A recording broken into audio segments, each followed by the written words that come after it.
Blackstar Club 50 Mark II. So this amp's come in, it's got a small fault on it, and apparently it's the master volume, which is there. The pot is faulty, and I don't know whether it's got bumped, damaged, whatever, but it's apparently that's the problem. Leave that off for a minute. So you can see we've got quite an array of goodies on this amp. We've got the usual ISF on there, treble, middle, bass, volume and gain on the overdrive channel, and a voice switch, overdrive select, and then we've got treble, bass, volume on the clean channel, another voice select, just the input there, usual deal on that. Let's have a look at the back. So if we look at the back, we've got foot switch, 2-way and 5-way, so we've got some serious kit going on there. USB there, audio on there, send and returns, and we've got the level switch for the send and returns, reverb dark, reverb light, 4x12 or 1x12 there on this emulated line out, so it gives you an emulation of either a 4x12 or a 1x12. Not sure about that, but still, DI output, even line out, it can be headphones, and then we've got the 3 speaker outs and the IC for the mains there. Fuses, my God, somebody's had a bit of a hack at that. They have. I think we'll just check those fuses. Right, I've got it on the bench, and the first thing we notice on this is this transformer is moving around, so we need to tighten that up. We need to just check, and these don't have a nut on the bottom. They go into a like a threaded, like a thread that goes into the chassis.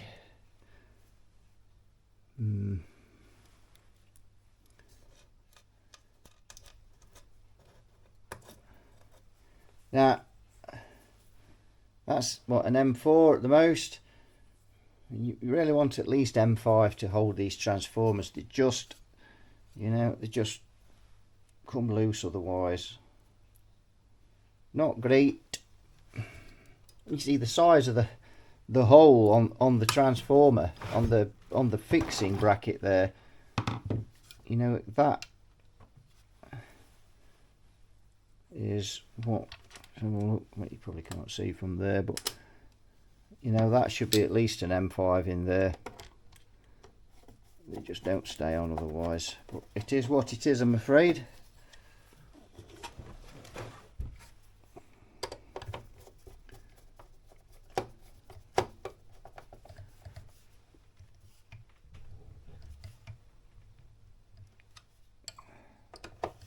And these are loose, so loose, all of them. And in 6 months they'll all be loose again. They will. Let's have a look what tubes we've got.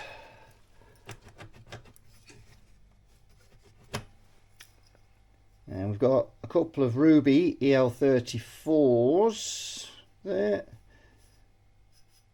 They look like they've had a bit of use as well. And then we've just got a couple of 12AX7s, and they're also Ruby tubes. Marvellous! Yes. So I'm just looking how to take this board out just to get one pot out, and I do believe that that's in this corner here, the master volume, down this side. So we've got to take all the knobs off the front, and obviously the nuts and bolts, if there's any on there. There probably is, although there's not always on amps. We've got to take these screws out. You can see them dotted around in various places, and this board here, because the last screw is under this board, and this board pulls out. Now the components on this board are tiny, really tiny. Some of the resistors and capacitors, I can barely see them, and even with 1.5 times glasses. And also need to be careful handling this board, because I don't know whether any of this is CMOS or not, so I don't want the static from my body blowing it if it is, so need to be very careful handling that board. And I have a bit of a policy, is that if I see these types of boards with these, I assume they're CMOS, whether they are or they aren't. And I have to be honest, you know, this is not really my field of electronics, so you know, any man who can solder something off of that and replace it, well, there's one or two on YouTube that can do it. Mend It Mark is one of them, but assuming you can get the chips, of course. But that one, I would have thought, even that one you wouldn't be able to, so you'd either get a board, or if the board's obsolete, it's goodbye to your effects. I think that's what that is. I would presume is all the reverb is in there and whatnot. I'm sort of surmising. We can see that someone's had a go at soldering those tube sockets there. Perhaps just not have that one on, maybe. We can probably see a bit better.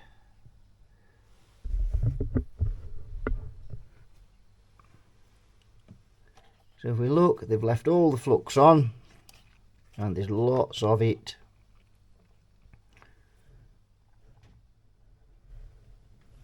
So preamp tubes. They get another socket. There's another board under there, isn't there? These pots, and we just get down and have a look, you can see they're those green ones. Very strange items they are. And we need... Do they actually identify what they are? I think they do. Now I've got a board, a Blackstar board, and there may be some of those on there. So we might be able to just take one off that board. And that board is, which is what I removed from an amp, in full working order, but I bought it as a donor amp for the television tubes. Remember, we built that amp using the TV tubes. We just built a prototype and we just knocked it up, really. And that amp's still going strong. I still use it for gigging every weekend. We're going to build a proper one that isn't knocked up, and with the proper turret board and everything, and that'll be coming later this year. But with the massive amount of repairs that I've had recently, it's had to go on the back burner. Right, I've got the board out for a closer inspection of this part, and if you look, you can see that. Can you see that part there moving around? You can see it's had lots of gumption sprayed into it as well. It's all bubbling away there. But if you look, these are solid, so yes, I think he's all over by the look of that. Yes, just a minute, yeah. So yes, you can see him. So the board's out. Closer inspection, and you can see now we've got the board out. You can see those tube sockets just need a tidy up there. Yes. So we're going to have a good check round this board. Just make sure there's no double die joints, which is dry joints in my language. Right, it's all back together. What a fiddly job that was. All that to be removed just to replace a pot. Crazy. But anyway, it's back together now, so the next thing we're going to do is power it up. Right, let's fire it up. It's on the current limiter.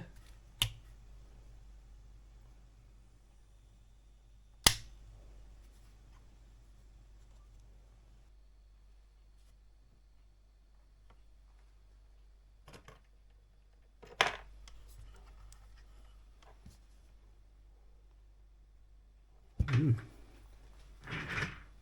think we'd best put another bulb in. I don't seem to be getting any response. We haven't got much voltage on there, only 128. Let's put a 100-watt bulb in. Ah, there we go. That's giving us a lot more voltage.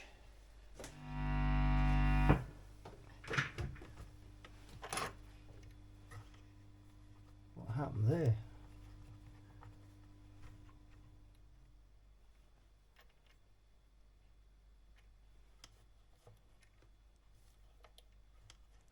Oh. It's drawing, actually, not drawing that much current.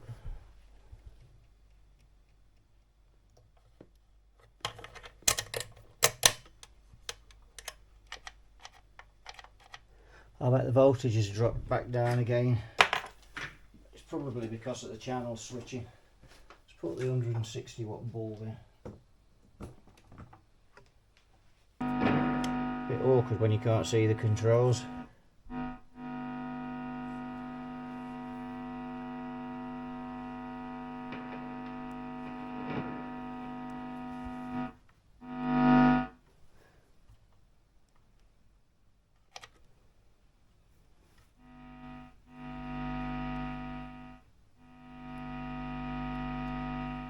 There we go. That works okay. So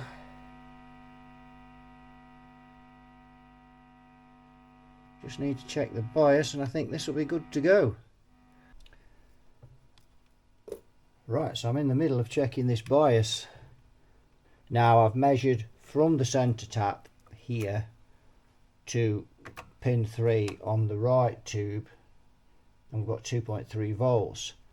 Now I've measured from pin 3 on the left tube to the centre tap. We've only got 1.68, so we're a bit down on that side.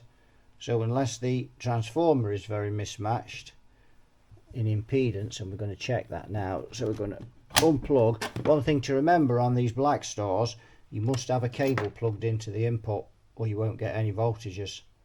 It works off a JFET, which shuts down the signal, the voltages. Very strange thing. I don't know where those JFETs are now. I'm not sure if it's the ones that's on this board. I can't remember now. These things, I just repair them and send them on the way. I don't try to analyse how they work. I don't have the time, for one thing, or the patience. Whilst most of these amps sound great, they're not very well put together. Obviously, if I've got to change components on here, then I can't ever remember having to change any of these, you know. So we've just left it a minute now, let the voltage just drop out of it. So now what I'm going to do is go on to ohms,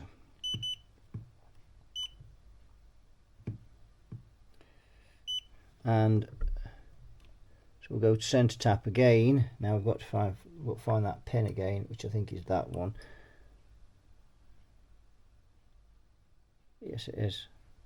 Now it's pulsing through the speaker. So we've got 69.2 ohms on the right side, and on the left side, sorry, move the camera again, let's go in there, 67.7. So there's a little difference, but that's not enough to be that far out on the volts drop across the transformer on each side. So now we need to do some maths, don't we? The plate voltage was 477. Now some of these Blackstars I've worked on, and I did work on it was a HT20 or a Studio 20, I can't remember now. Worked on one, and that had got a bias preset and a bias balance pot, but I've had a good look round in this amp, and so far I've not managed to find anything to adjust the bias with. So let's see what we've got then. 2.3 divided by 69.2, that gives me 33 milliamps on the right tube. So 33 milliamps.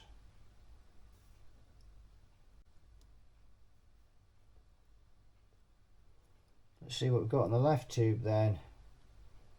1.68 divided by 67.7 is only 24.8 milliamps, so we can tell by that 24.8 milliamps that they are very mismatched, those tubes. We're going to find out just how much now. Times 477. So the left side is delivering 11.8 watts and the right side is 477 is delivering 15.74 watts. So there we go, 11.8, so it's near enough what the 4 watts difference in those. 4 watts. So they are poorly matched, those tubes. Those Chinese ruby tubes in there. So they're either bought as an unmatched set or one's just drifted more than the other. Who knows? But I don't see anything in here to adjust the bias, and yes, I've looked on the back, but it's not like the Fenders. But it's not running too hot, it's just out of balance. So this is a 50 watt amp, and we should have 17.5 on each tube. So the left one is miles out. But I can't see a preset anywhere. I keep looking because these boards, there's just so much stuff on there. No, I don't see one, and I don't have a schematic for this amp either, so I can figure out what's going on with the bias. So maybe this is just done with a resistor like the Blues Juniors, which on an amp this size is not a good idea. Not a lot we can do there without getting a balanced set of tubes, and even then we're not forced to get them at 17.5. I can't understand why there's no adjustment on this. There must be some way of changing the bias.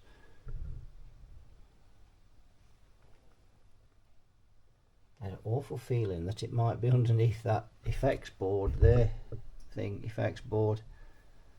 I wonder.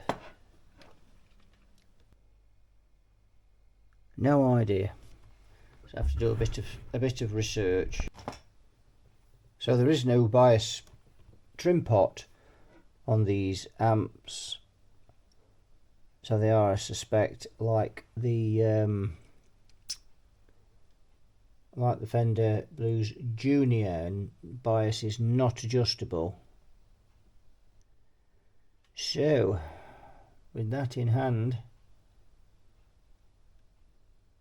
no schematic, I think that's the best we're going to get with this. So I think we can button this up now. There's not really much more we can do with this.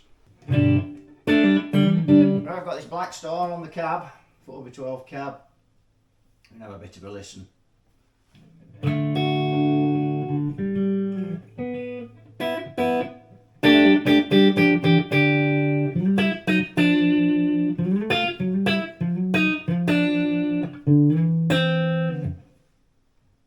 Let's have a listen to the reverb.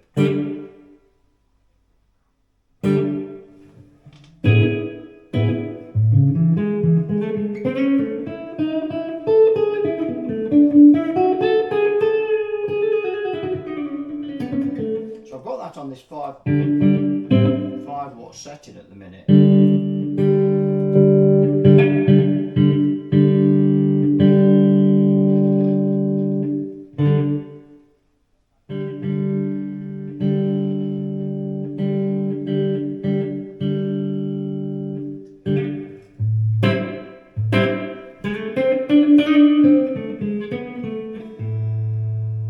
So that's 3/4 of the reverb.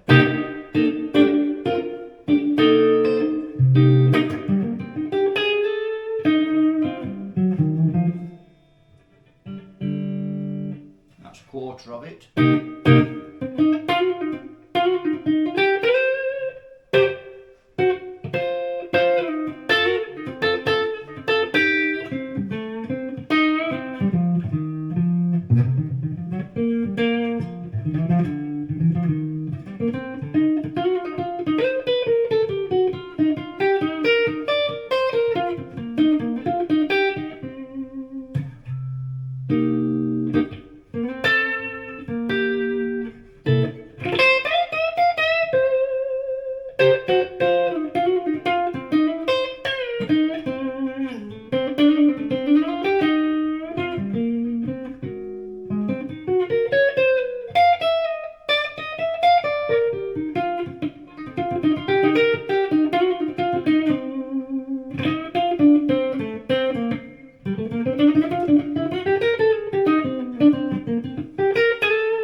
This voice switch.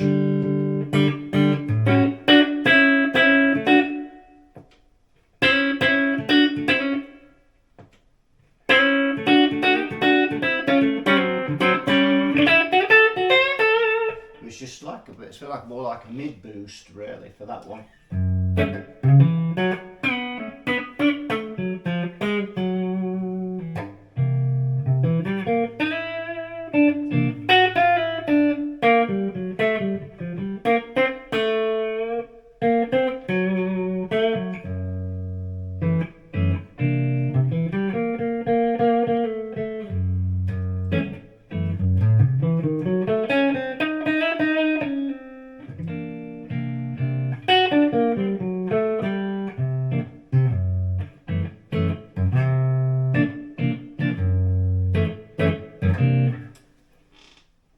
Let's try the overdrive channel.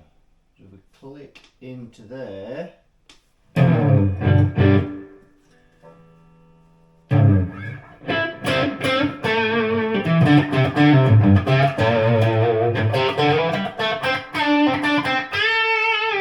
Very bright. Let's take some top off it.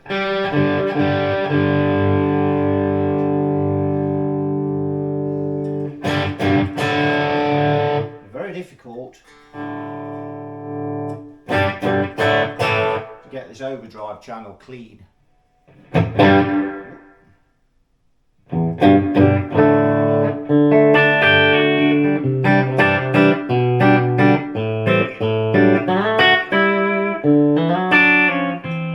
even there it's beginning to clip. We've got a tiny bit of the gain in and we've got the master up full.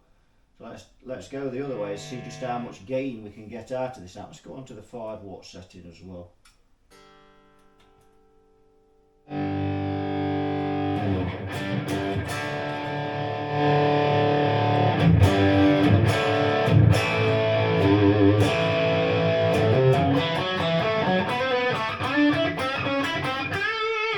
An insane amount of gain out of that.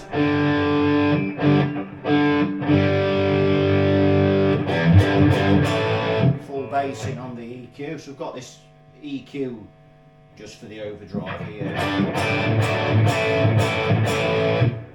Take the bass out.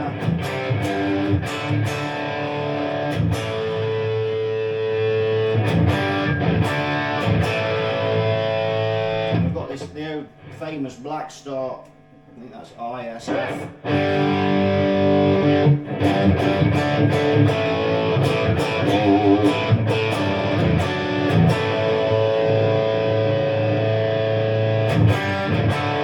Just almost like a mid control.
Glasses on.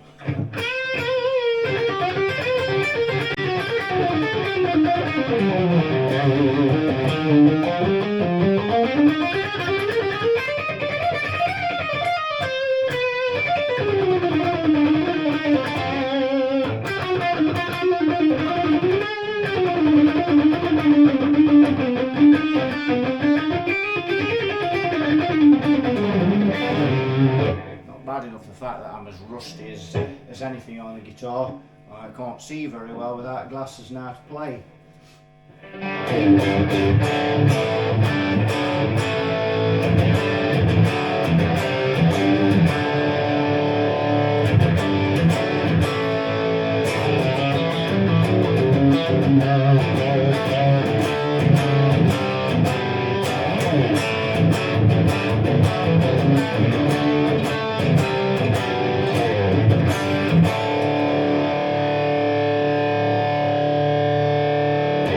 There we go. It's let's see what bring this down.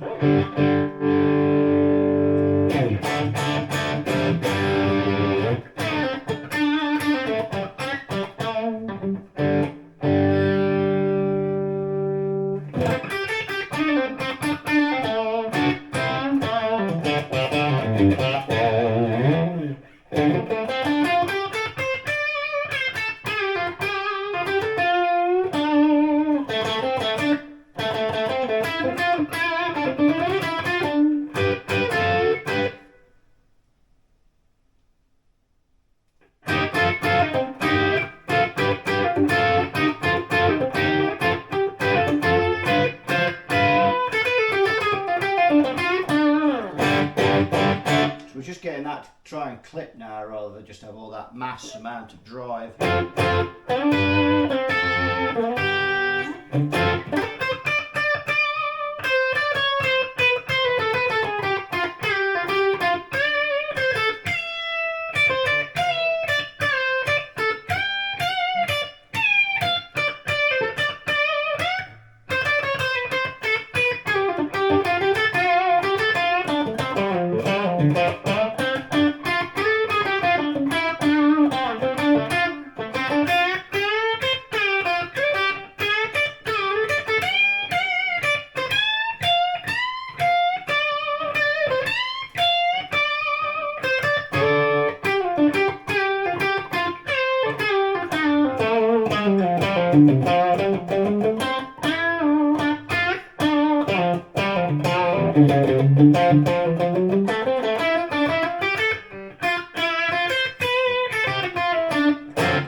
Yeah, that's not bad.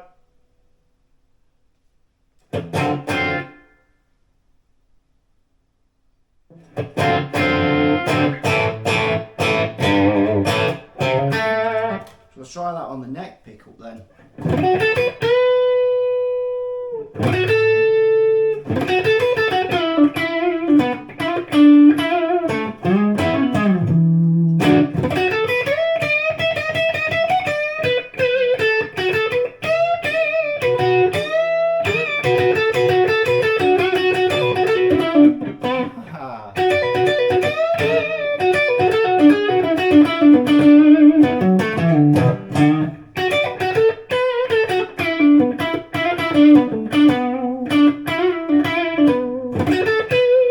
Why is it the simplest of licks that you've not played for years and years?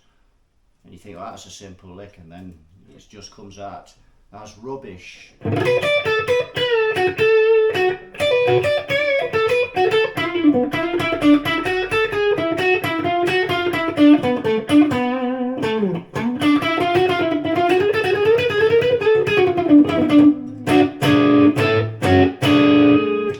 is no lick is simple if you've not practiced it.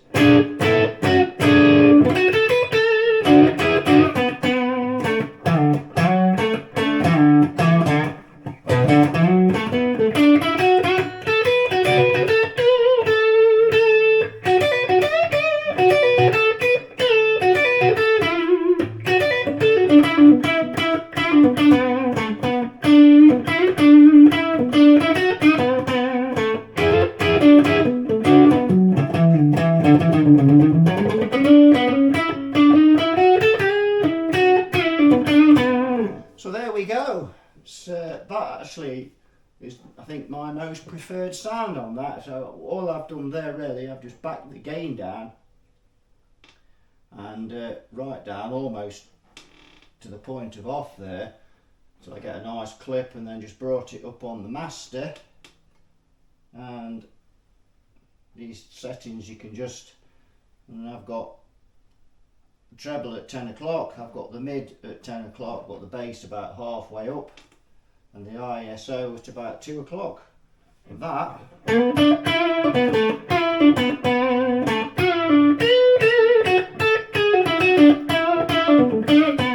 is not bad at all. I think that for me is the best sound out of this amp. It's pretty versatile for, you know, for what it is. Simple 2-channel amp. It's pretty versatile tone. So the tubes, they're mismatched on this amp. Remember when we looked earlier, it doesn't seem to be a huge deal with the sound, and the amp's very quiet. So unless the customer wants to shell out, you know, a shed load of money for 2 more, you know, for 2 output tubes, probably just leave it as it is. It's running okay. As regards the low bias, well, that seems to be a running thread with these Blackstars. And I've done a few tests on 1 or 2 Blackstar amps. I think the HT20 was one that I had a look at, although I didn't video it. And I found with that amp that the best setting for the bias was at about 15 watts. Because I think the 20's got the EL34s in. Yes, it has. Yeah, I'm trying to think back, you know, I do that many amps. And I think I biased that at about 15 watts. In the end, as opposed to 17.5, and it was fine. It was fine on the scope. It sounded great. And what I did find, that if you bias these amps at about 17 watts, 17 and a half, the transformers get pretty damn hot on them, and it's probably why this is biased so low. Remember, no bias preset on this amp, so you know, if I put a new set of tubes in this, they're probably only going to bias at around 14-15 watts. But the amp runs fine like that. So there's some heat coming out the top, but it's not excessively warm. And I think that's just the way to go with these amps, really, is not to go mad with the bias. You know, if you can see loads of crossover distortion on the scope, then there's, you know, there's argument for increasing the bias, but on these amps you never see it. So don't know, it's a very intricate thing, a lot of circuitry in it, but yeah, it runs okay. It's got some good tones. I'm not quite sure how many more videos are going to be on in the coming weeks. Yet again, my father is in hospital with his heart, so I've been running up there since Friday. It's now Tuesday, and I don't know how much longer he's going to be in hospital, but there's no sign of him coming out, so I'm having to go up there. So it may put a dampener on the videos for a few days or even a couple of weeks, but I'll try and get at least a few things posted. So thanks for watching, you all take care, and I'll see you all in the next video. Bye bye for now.